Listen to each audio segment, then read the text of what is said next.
Lo que fue este día, en el caso Loan Danilo Peña, día 29, mañana vamos a cumplir un mes y habrá actos, caravanas y demás, pero lo importante y lo saliente, más allá del último momento que dábamos recién sobre el matrimonio Pérez-Cayaba, es que, como muy bien marcaba Gabriel Gyesi, la Laudelina pide declarar nuevamente. Hoy la jueza deslizó que quizás acepte el pedido, pero la semana que viene, una vez que caiga el secreto de sumario. En ese sentido, la Fundación Alameda se hizo presente y ratificó una denuncia, Eduardo, contra José Codazzi, este ex abogado de la Laudelina, y el senador provincial Pellegrini. Contra ellos dos porque los acusan de crear una red de encubrimiento, desde la política, obvio, para poder desviar la investigación del caso Loan. Y por último, y ahora vamos a escuchar un fragmento de Carlos Marcelo Romero, subsecretario de Seguridad de la Nación, llegó a este juzgado con la cúpula de la Policía Federal. Cerca de una hora mantuvieron una reunión con la jueza Cristina Elizabeth Poser Penso y, si te parece, escuchamos algunas conclusiones. Dale. Pequeña pero efectiva de Romero.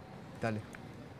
No hay todavía certezas respecto al paradero de Loan. Sí hay dudas y sí hay sospechas fundadas. Por eso hay gente detenida. Creemos que la respuesta está en esos detenidos.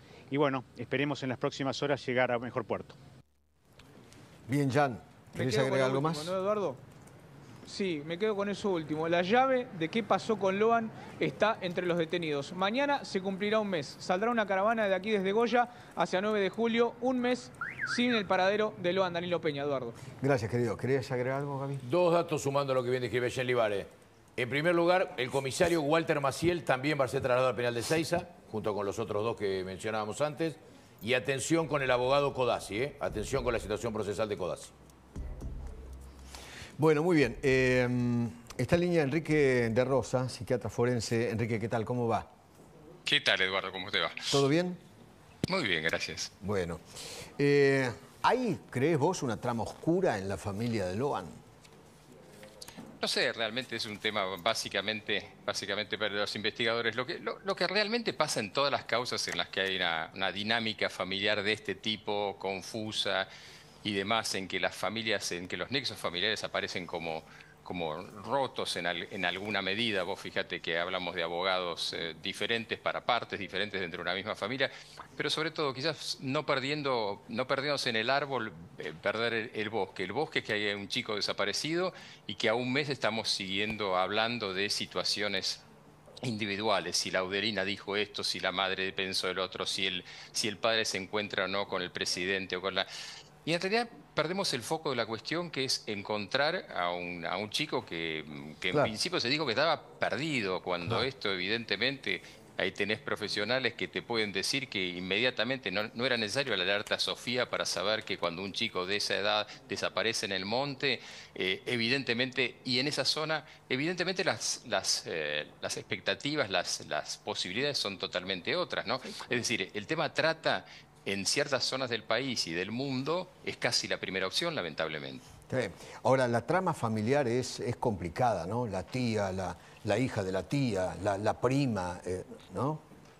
Bueno, es que, a ver, cuando hablamos, por ejemplo, de abuso sexual infantil o cuando hablamos de estas dinámicas, en general son intrafamiliares en un altísimo porcentaje, si querés 80%, son intrafamiliares. Entonces, estos conflictos a veces hasta resuelven, entre comillas, es decir, son lo que da el desencadenante de una dinámica familiar en la cual algunas cuestiones finalmente se trasladan a los menores, es decir, hasta en los ajustes de cuentas familiares, en familias que tienen otro tipo de estructura, son los menores los que pagan las cuestiones. Entonces, los menores como vehículo del trato inclusive y de extorsión entre familiares, no digo que este sea el caso, no es para nada infrecuente en los delitos, ¿no? Enrique, buenas tardes, Claudio. ¿Cómo estás? Claudio Sin.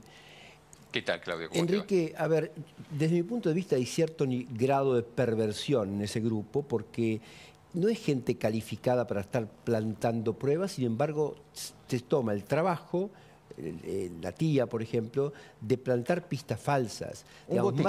Hundir un botín en el barro. O eso. En connivencia con el comisario Maciel o quien fuere, da lo mismo, o la autoridad que corresponda. Lo que quiero decir es que este entramado tan disfuncional habla de un desapego afectivo muy particular de casi todos ellos. La abuela no lo había visto, creo que lo vio una vez en su vida. a Loan. La tía tampoco lo veía, sin embargo planta una prueba. Hay una historia que no terminamos de entender de perversión intrafamiliar, si es que se llama de ese modo, y con perdón si el término no es ese, que no entendemos muy bien. ¿Cuál es tu punto de vista? Mira, vos tenés una doble formación en cuanto, por un lado, como una persona que ha trasundado la política en Italia, y en Italia, en el norte de Italia, casualmente las estructuras familiares, lo que se llamaban las estructuras familiares alrededor de la mesa, eran muy interesantes, porque la escuela de Milano empezó a entender que esa dinámica disfuncional no necesariamente era perversa, y eso es lo grave del delito. A veces no es una perversión en el sentido clásico, sino que es una estructura fuertemente disfuncional, pero estabilizada en la disfuncionalidad, Claro, en la cual justamente hay una banalidad de todo ese tipo de tratos, en las cuales puede parecer totalmente normal. A mí me ha pasado en zonas de campo que me digan: no, me trajeron un chico, es decir, un peón de campo me diga: no, me trajeron un chico, pero no, yo le voy a enseñar bien. Ese chico tenía, cuando lo trajeron, 7 años. Tuve que aclararle que era un delito al puestero que lo trajo, pero le parecía totalmente normal. Pero, Enrique, Entonces, esa eso disfuncionalidad ¿de qué estamos? aceptada... Lo que vos hablas de disfuncionalidad, ¿qué es? ¿Otra moral? ¿Una moral distinta? Sí. Es algo que Albert Bandura, un psicólogo americano, llamó el dislocamiento, como si fuese una especie de articulación que está alterada, que no articula bien moral. Él hablaba de la ambigüedad, del disengagement, del moral disengagement. ¿Qué es eso? La falta de apego moral, pero no el apego moral en lo individual, sino que es falta de apego a la norma moral o al moros, es decir, a la estructura que tiene que ver con qué es una familia, qué es un hijo, qué es un padre. Por eso. Ahí hablaba de la escuela italiana, que es muy interesante. La película Feos, Sucios y Malos, Sí, que es tremenda porque muestra esto. De Ettore Scola, muestra exactamente esto. Muestra cómo de golpe una sobrina puede ser, puede ser un objeto sexual y está totalmente aceptado. Esa fue la genialidad de Ettore Scola. Otra moral. Y que no es una patología, obviamente es un delito desde nuestra norma, pero para esa gente pasa a ser una especie de una cotidianeidad en la cual creo que por ahí alguno dijo: ya tenían muchos hijos. O yo he escuchado varias veces que me han dicho: bueno, pero se los llevaron a otra gente que los podía cuidar mejor. Claro. Y eso pasa a ser una especie de ruptura de un aspecto de, por ejemplo, alguien me preguntaba del famoso instinto materno o algo. Eso dice: ¿cómo una madre puede aceptar esto? Y porque en realidad quizás ella misma fue parte de esto. Ahí es cuando uno estudia familias, en lo que se llama trauma transgeneracional, que ellos mismos han pasado por situaciones similares. Y muy frecuentemente vemos en zonas del conurbano y hemos visto estructuras familiares en las cuales la madre y la hija se enteran cuando la hija es adulta, que en realidad su hermana era su madre. Y eso ha sido, y que la mamá eran los abuelos. En un delito que tuvimos en la zona de San Isidro, el homicidio, ¿por qué era? Porque el abuelo, el padre, violaba a la menor, violaba a la otra menor, y en un momento se daba cuenta que quien avalaba todo eso era su hermana mayor, no era su hermana mayor, era su madre. Esa estructura familiar fuertemente disfuncional está dislocada el aspecto que implica la protección del menor. Entonces aparece alguien que encima tiene mucha mayor capacidad intelectual en el sentido y moral aparece alguien con poder, puede ser un político, puede ser un marino, puede ser algo, y esa gente se somete a esa autoridad casi tribal mayor. Enrique, buenas tardes, gusto saludarte, ¿cómo estás? Hola Gaby, ¿cómo te va? Bien, en este caso de los 7 detenidos, lo marcamos en esos 7, hemos tenido oportunidad de escucharlos declarar en forma televisiva, más allá de que hicieron silencio en lo judicial, declararon ante los medios en innumerables oportunidades. ¿Percibiste algo en función de tu experiencia en las declaraciones? ¿Algo que ocultaban, que intentaban cambiar del eje de la discusión? Mira, voy a repetir algo de siempre. José Ingenieros tiene el famoso libro de La simulación en la lucha por la vida. Yo he escuchado un relato que lamentablemente la primera indagatoria no se hizo con criminólogos o personal de psicología o psiquiatría forense y demás para ver no solamente contradicciones. Y no se perfilaron tampoco, decís vos, no se perfilaron.